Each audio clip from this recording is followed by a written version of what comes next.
In this video, we're going to go over how to facilitate a technical order for a customer.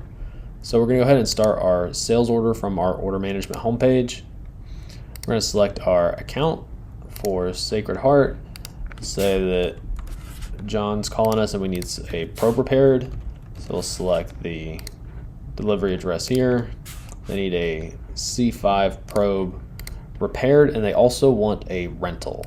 So we're going to go ahead and put in this repair with our estimated repair price, and we'll put in the same item as a rental, which is really our loaner item. We're going to put that in for $0. So we're going to send them a loaner before we get the item for us to repair on their behalf. So we'll go ahead and save this. Let's go in here to check stock, and we're going to go ahead and pull that item for the loaner. So we'll select the rental item here. Let's look at the items we have available in inventory. Select this and add it to our cart. And then for the repair, we'll also go ahead and send them a receipt for that. And let's just say this is a standard repair. We have our estimated cost here is what we think it'll cost us, so we can report on some of those estimated margins. And now we'll go over here to our cart, and we can see that we have one item that we're going to ship out standard for the loaner, and then we also have a subtype of technical order for this item here. So let's go ahead and check out for the standard shipment that we're going to do for the loaner. We'll say we're going to send this out FedEx, and now this is going to get the warehouse team notified that they have a new pick that they need to process, and they're going to process that shipping note. We're also going to check out here and create our new technical order receipt and put in the date we expect that item to come in. Say we expect that to get here tomorrow, by end of day. And so we can select that here. We can also now we've checked out of both carts. So we've created the shipment for the loaner, and we also have an outstanding receipt for the repair item that we expect to receive in. I can also generate this PDF here for the technical order form, and this is something we might put in the box whenever we ship this out for them to send back to us, so they can handwrite the serial number or put in some additional information. And this also helps us whenever we receive the item in, because we can just scan this barcode at the point of receiving. Awesome. So let's go ahead and ship the loaner out. So we're going to go ahead and switch gears as if we're the logistics team. So let's go to the Legendary Logistics app. We're going to go over here, and we see in our open shipping notes we do have a new shipment for FedEx. So we're going to go ahead and select that, and we can go here to our pick, and this is going to be a very standard process for the team here. They'll select the outbound bin. They can see generally where the item's being shipped to, validate the inventory item. Now we've picked the item, and we're going to go ahead and ship it out. So we'll go in here, say that we're going to put this to shipping. So this costs us $45, and we can also put in our tracking number here. Save that, and this will actually complete the ship note, remove the item from our inventory. And in our inventory settings, we've also added some default fields where you can default the inventory into a status and stage of your choosing whenever you ship an item out for a rental. And we also have that pending return that was created for when that item comes back into us. So now we have shipped the item out, and the customer should be receiving that loaner for this rental item. Now if we go back to Logistics Home, this time let's go to Receive Stock. And now we're going to jump into the point in the process where we have received the customer's repair item. So I'm going to go in here to Legendary Receiving. And I know we expect to receive that in a few days, so we'll update this. And we can see that we do see that C5 probe coming in here from Sacred Heart Hospital. This is not one that's on a return, so we know this one is the customer repair. We can select this one and start processing it. This is going to default for us to WIP, waiting for repair. We'll fill out whatever required information we have in our org in order to receive this inventory in. We'll go ahead and define our attributes if we had any, upload our photos, and now we can also print our barcode and barcode that item so we can move around the warehouse as well. So let's go ahead and look at this inventory real quick.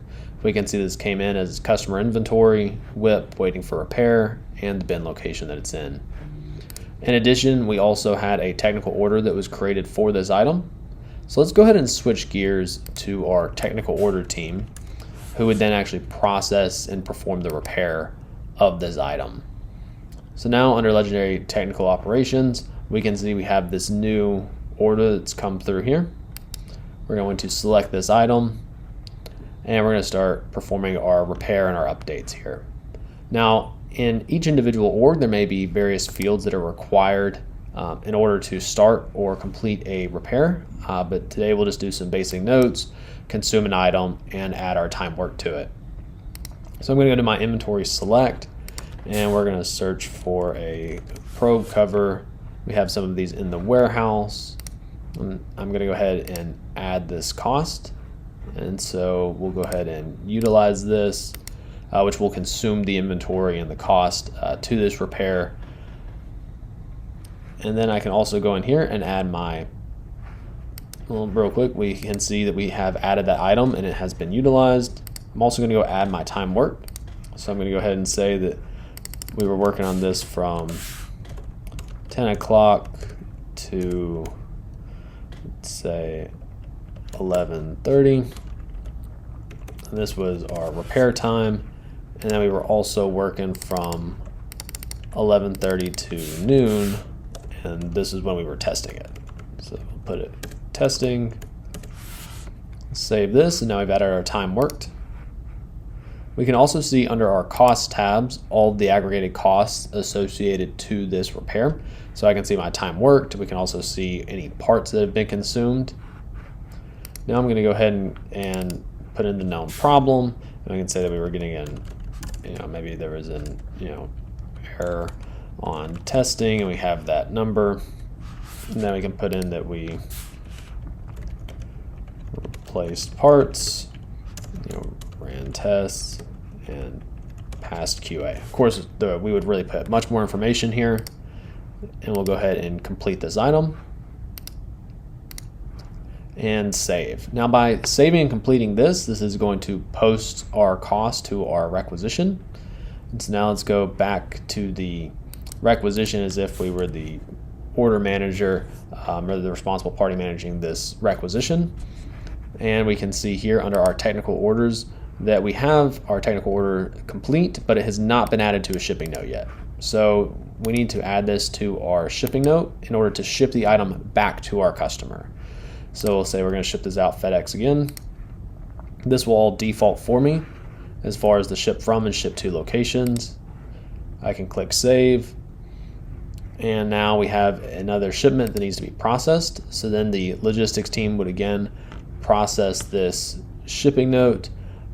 And so let's go ahead and real quick process that shipment out so we can complete our requisition.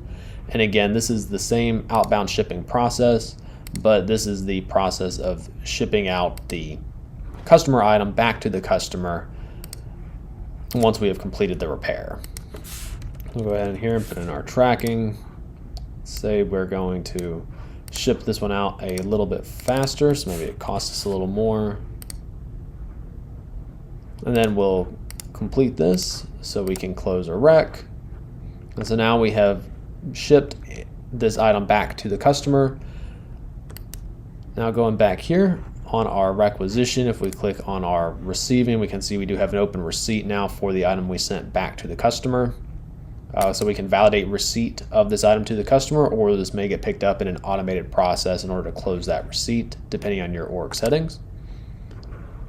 Now we can see we just have the one return coming back for the rental, but everything else has been processed. So if we go here to complete, we can see all of the costs that we've aggregated as well as the revenue that we're expected to receive. And so I can complete this here. And this is going to post all of those costs associated to this repair. And we can see our inventory costs that we consumed, our labor costs, as well as our shipping expenses, and then our estimated gross margin here. This is via our PCI module. Now the only step remaining in order for us to really tie up everything associated to this order would just be the step in which we receive the loaner back. So if we go back to our logistics homepage here, and again, normally the logistics team managing this part of the process, we can then go in here and receive that item back. And so if we go in here and search for our probe, here we can see the RMAs we have outstanding for our loaners that we've sent out. I can select this item, see that this is a rental item coming back to us. Most information will default for us. You may open a work order automatically here whenever you receive this item back in, or you may perform your quality process here at point of receiving, depending on your org process.